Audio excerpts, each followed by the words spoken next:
This is a Beneteau Oceanis Yacht 54, and I actually think that this is one of the nicest sailing boats I've ever been on. It's a beautiful thing. Starts here on the outside. I love the low profile of the cabin, the way they've wrapped this round really smooth. It just looks a very, very attractive boat.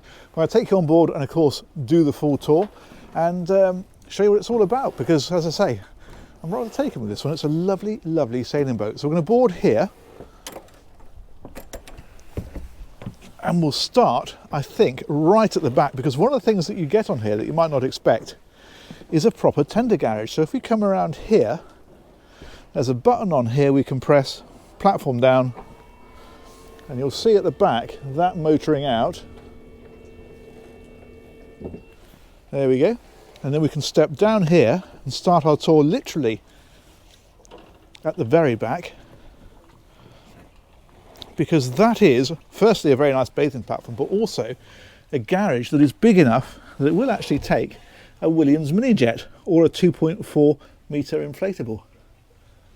So that is rather splendid and a great place to swim from on the back here.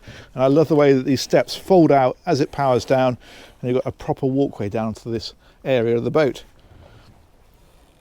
Anyway, we'll come back up here. Another thing that I've noticed with this is the way that they've brought the deck around the helm position, so you can walk around the boat without having to clamber over the seats or anybody else, and just get to everything really easily. And they've also raised the bulwarks all the way around, so it just gives it that lovely yacht feeling. So I think what we'll do is we'll head forward first of all.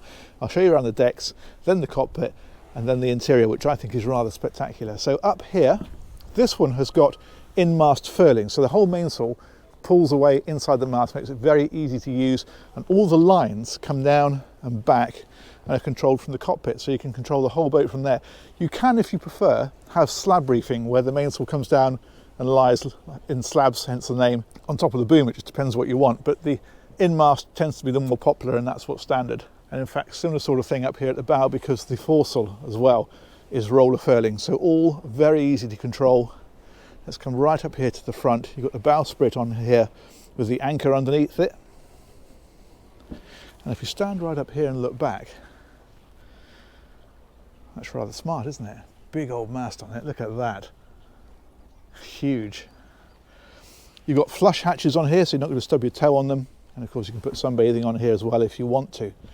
And in fact, as we go back down the boat, the other thing that you can have if you choose it is, as you can see, this one's got the spray hood, but depending where you're keeping the boat, what you might prefer as well or instead is a bimini, and that goes from the back of this arch back, and obviously gives you shade then in the cockpit.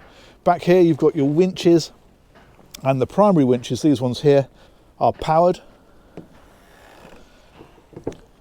And then back here is your helm station with the two wheels. Now people often ask, why do you want two wheels on a sailing boat?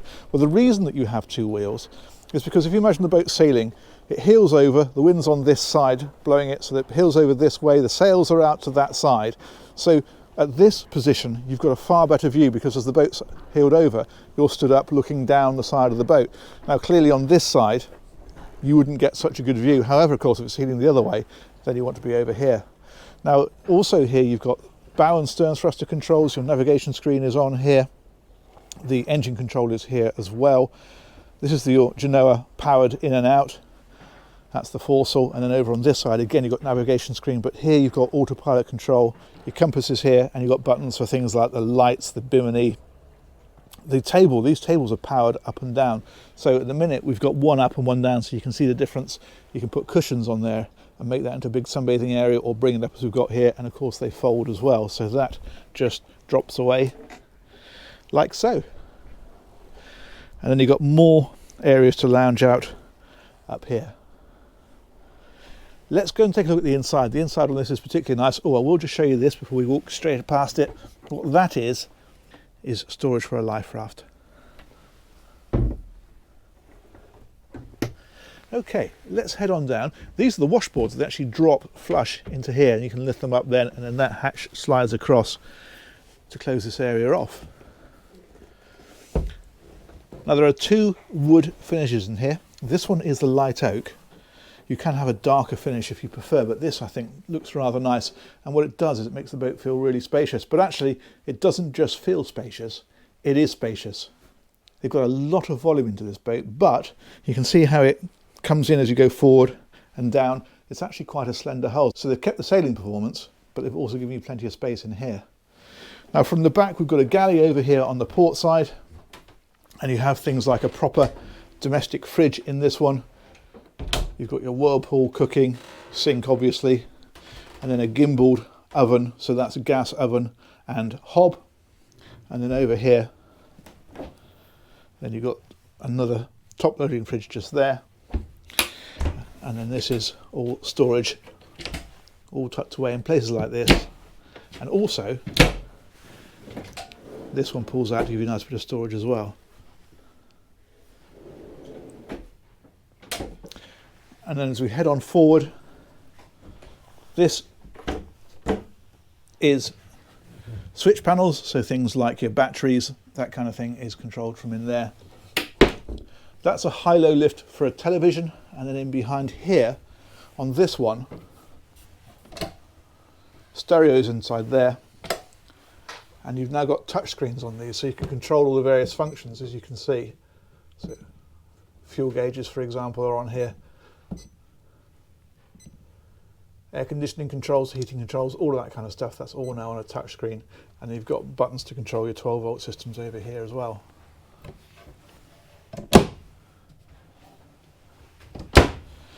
This, as you can see, a lovely seating or dining area. I do like the lighting they put in here. You can see it all around the bases, but also it's up in areas like in behind here. Lots of subtle lighting, but some practical details too, like these big solid handrails across here. Skylights in the centre as well, they open for more ventilation, but they throw a load of light in here. And your nav station is up here. You can see the VHF radios underneath. That would also be a brilliant place to tuck yourself away with a good book. Let's head forward again. This then is the master cabin. Very generous size, big windows in here as well. And in fact, we are in Port Hamble today, the home of Ancaster, who are the dealers for these, so they've organised this tour for me. And you can see there's another Beneteau yacht alongside us. That's a slightly smaller, I think that's a 46, that one.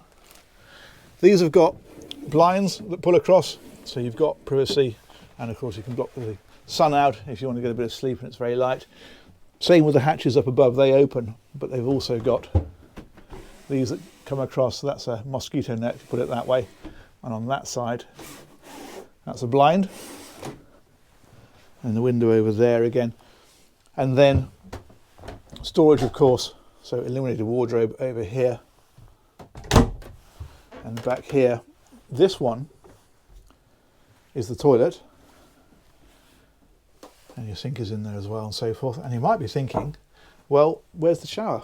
Well, what they've done on here is they've kept this completely separate. So that's over here, like so. Very nicely done. And they've also got these neat door catches. You can see, normally you have a bit that sticks out that actually closes in, but these are magnetic. So that stays completely flush. You can't catch yourself on it. But when it's closed, it does actually latch shut, and then that breaks the magnet.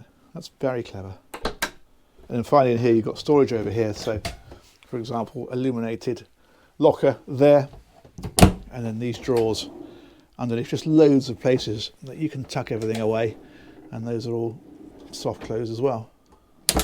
Let's head on aft. Now there are in fact two layouts that you can have with this boat. You can have the two cabins, those are standard.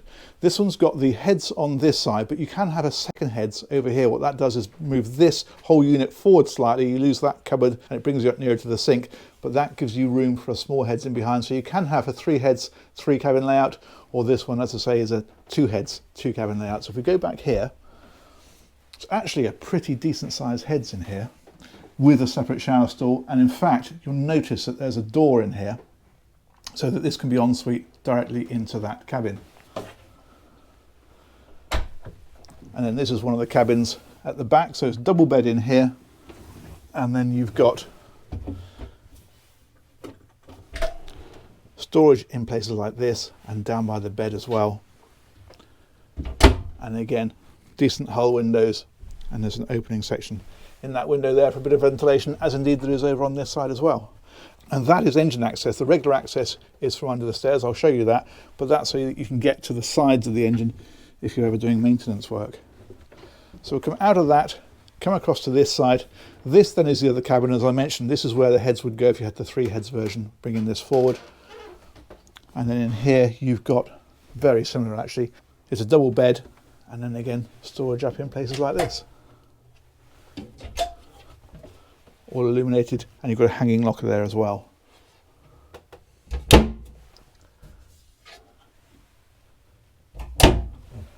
Very nice indeed. So the last thing to show you then is the engine. So come back through here. If we lift the bottom step, this whole area rises up. You can see it's got lighting under it as well, which is rather nice. And there's the engine. Now this is 110 horsepower. Obviously with this is just really to get you out the harbour and get you sailing, but clearly it's big enough and powerful enough that if you're ever becalmed, there's still plenty of power there to get you home. And you can just see those are those panels in the side there and there. If you needed to get to the back of the engine, of course from here it's quite difficult. Drop those out and you can get to everything. Superb. Okay, let's drop that one back down.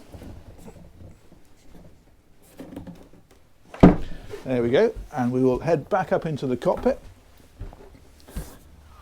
and find Jack Lassac. And I will sit here and say huge thanks to Ancaster, who organised that tour for me, and huge thanks as ever to you guys for watching. We'll catch you on another one of these very soon. Take care. Bye-bye.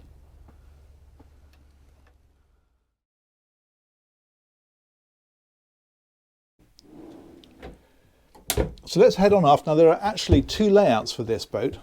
What we've got here is, oh damn it wasn't, hang on, let's do it again.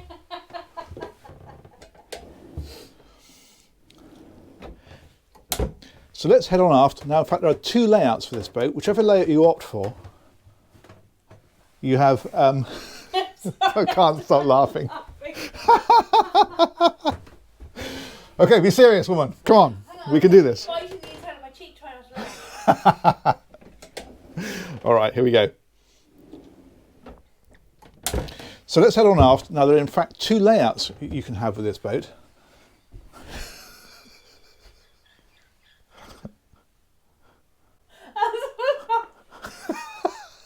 I can be serious. Okay, we can do this. We can do this.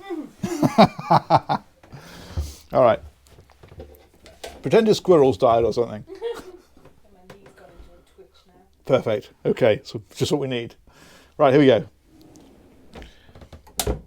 Let's head on aft. Now there are in fact 2 layouts that you can have with this boat. You can have the 2 cabins, those are standard. This one's got the heads on this side, but you can have a